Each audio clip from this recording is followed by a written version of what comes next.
વિદ્યાર્થી મિત્રો, ધોરણ 11 વિજ્ઞાન પ્રવાહમાં નવા એડમિશન લીધેલા આપ સર્વે વિદ્યાર્થીઓનો હું AK કુશવા અને મારા સાથી મિત્ર VT જાડેજા સાહેબ, શ્રી સરદાર પટેલ અને સ્વામી વિવેકાનંદ હાઈસ્કૂલ મણિનગર અમદાવાદમાંથી આપનું હાર્દિક સ્વાગત કરું છું. હું આપને ભૌતિક વિજ્ઞાન ભાગ પહેલાનું પહેલું ચેપ્ટર ભૌતિક જગત વિશે આજે સમજણ આપીશું. ભૌતિક જગતમાં ભૌતિક વિજ્ઞાન શું છે એના વિશે માહિતી આપીશું. તો સૌથી પહેલાં તો ભૌતિક વિજ્ઞાન એ શું છે એ આપણે સમજીએ. જ્યારથી માનવ જાતિની ઉત્પત્તિ થઈ છે, એટલે કે અનાદિકાળથી માણસ વિજ્ઞાન વિશે કંઈ ને કંઈ ઉપયોગ કરતો રહ્યો છે. વિદ્યાર્થી મિત્રો પણ શરૂઆતથી જ વિજ્ઞાનનું અને પર્યાવરણનું અધ્યયન કરેલું જ છે, એટલે એમને પણ ખ્યાલ હશે કે વિજ્ઞાન શું છે. આપણે દરરોજ રાત્રે અવકાશમાં તારામંડળ છે, તારાઓ છે એ જોઈએ છે. નિયમિત દિવસ અને રાત્રિનું પરાવર્તન થાય છે. ઋતુઓનું વાર્ષિક ચક્ર ચાલે છે. ગ્રહણ થાય છે, ભરતી ઓટ આવે છે, જ્વાળામુખીઓ, મેઘધનુષની રચના થાય છે. એ બધા જે ક્રિયાઓ છે એનાથી મનુષ્ય એ હંમેશા આશ્ચર્ય અનુભવતો રહ્યો છે. મનુષ્ય જે છે પોતાની આસપાસ જે પણ ઘટના ઘટે છે એને ધ્યાનપૂર્વક અવલોકન કરે છે. એ અવલોકનનું એ અર્થઘટન કરે છે, એને સમજે છે અને એનો પ્રકૃતિ સાથેનો સંબંધ શોધવા પ્રયત્ન કરે છે.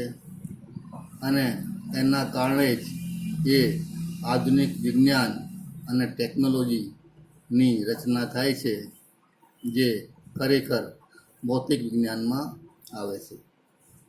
સાયન્સ શબ્દનો ઉદ્ભવ એ ખરેખર લેટિન ભાષાના શબ્દ સિન્ટિયા પરથી થયેલો છે.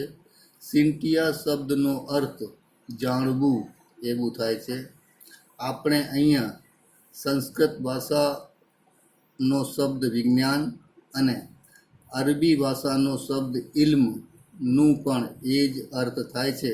એટલે આપણે સાયન્સને વિજ્ઞાન તરીકે ઓળખીએ છીએ. વિજ્ઞાન એટલે આપણને ખબર છે જ્ઞાન, એવું અર્થ એમાં થયેલું છે. માનવજાત માટે આજે જે વિજ્ઞાન જેટલી પહોંચ્યું છે એમાં ઘણા બધા દેશોનું, ઇજિપ્ત છે, ભારત છે, ગ્રીસ છે, ચીન છે, મેસોપોટેમિયા છે, એવા વિશ્વના ઘણા ખરા દેશોનું ખૂબ જ યોગદાન રહેલું છે. આજે તો 16મી સદીથી યુરોપમાં વિજ્ઞાન ક્ષેત્રે ખૂબ જ સંશોધન થયેલું છે. 20મી સદીના મધ્ય ભાગથી વિજ્ઞાન એ આંતરરાષ્ટ્રીય ઉપક્રમ બની ગયું છે અને એટલે જ વિજ્ઞાનનું ખૂબ જ ઝડપથી વિકાસ થઈ રહ્યો છે. વિજ્ઞાન અને વૈજ્ઞાનિક પદ્ધતિ શું છે? વિજ્ઞાન જે છે એ કુદરતી ઘટનાઓને શક્ય તેટલી વિસ્તૃત અને ઊંડાણપૂર્વક સમજવા માટે કરવામાં આવતો સુવ્યવસ્થિત પ્રયત્ન છે. અને એનાથી જે છે એ આપણે આજુબાજુ જે કંઈ જોવા મળે છે તેના આધારે સંશોધન કરવું, એના પ્રયોગ કરવા, એની આગાહી કરવી, તે જ વિજ્ઞાન છે. વિશ્વને સમજવા માટેની જિજ્ઞાસા, પ્રકૃતિના રહસ્યોને ઉકેલવા, વિજ્ઞાનમાં સંશોધન તરફનું પ્રથમ પગલું છે અને જેને આપણે વૈજ્ઞાનિક પદ્ધતિમાં આંતર સંબંધ ધરાવતા કેટલાક પદ્ધતિસરના અવલોકનો, નિયમિત પ્રયોગો, ગુણાત્મક અને માત્રાત્મક તર્ક, ગણિતિક સમીકરણ છે, આગાહીઓ, સિદ્ધાંતોને ચકાસવા અથવા નકારવાનો સમાવેશ થાય છે. અનુમાન અને નિરાધાર કલ્પનાઓનું સ્થાન પણ વિજ્ઞાનમાં આવે છે, પરંતુ વૈજ્ઞાનિક સિદ્ધાંત છેવટે ત્યારે જ સ્વીકારાય છે જ્યારે તેને સંબંધિત અવલોકનો અથવા પ્રયોગો દ્વારા તેની સત્યતા ચકાસી શકાય અને ચકાસેલી હોય ત્યારે જ છે એને સિદ્ધાંત તરીકે આપણે સ્વીકારવામાં આવે છે.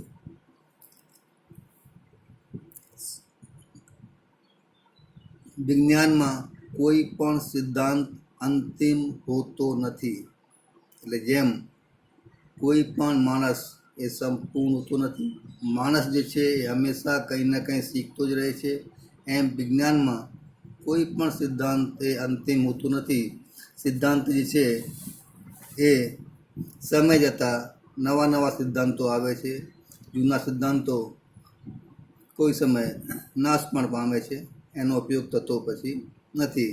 એમ કોઈ પણ સિદ્ધાંત એ અંતિમ હોતો નથી. વૈજ્ઞાનિકોમાંથી કોઈ પણ નિર્વિવાદિત સત્તા હોતી નથી. જેમ જેમ અવલોકનોની યુક્તો અને ચોકસાઈમાં સુધારો થાય છે, તેમ તેમ જે છે નવા પરિણામો પ્રાપ્ત થતાં સિદ્ધાંતોની જરૂર પડે તો એમાં ફેરફાર કરીને પણ તેને સમજાવવામાં આવે છે. જેમ કે ટાઇકો બ્રાહે દ્વારા ગ્રહોની ગતિને સંબંધિત એકત્ર કરેલું વિસ્તૃત માહિતીનો સિદ્ધાંત એ જોનસ કેપ્લરે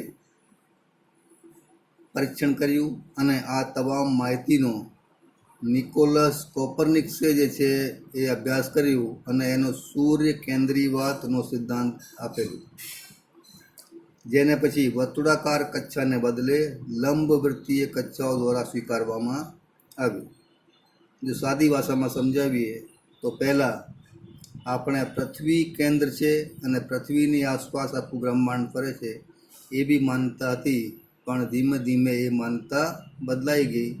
પહેલાંનું આખું સિદ્ધાંત જે છે એ પરિવર્તન થઈ ગયું અને સૂર્ય કેન્દ્રમાં છે એવો નવો સિદ્ધાંત જે છે એ અમલમાં આવ્યો. એટલે કોઈ પણ સિદ્ધાંત એ કાયમી નથી.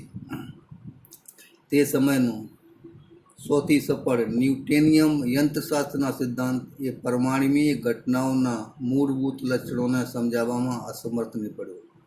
એટલે જૂના સિદ્ધાંતો જો નવી ઘટનાઓને સમજાવવા અસમર્થ નીકળે તો એ સિદ્ધાંતોને પણ આપણે નવા સિદ્ધાંતો તરીકે સ્વીકારવામાં આવે છે. એ જ રીતે પ્રકાશનું તરંગ સ્વરૂપ એ ફોટો ઇલેક્ટ્રિક લાક્ષણિકતાને સમજાવવામાં નિષ્ફળ નીવડ્યું. પરિણામે પરમાણ્વીય અને આણ્વિક સિદ્ધાંતોને સમજાવવા માટે આવા ધરમૂળથી નવા સિદ્ધાંત ક્વોન્ટમ મિકેનિક્સનો વિકાસ થયો.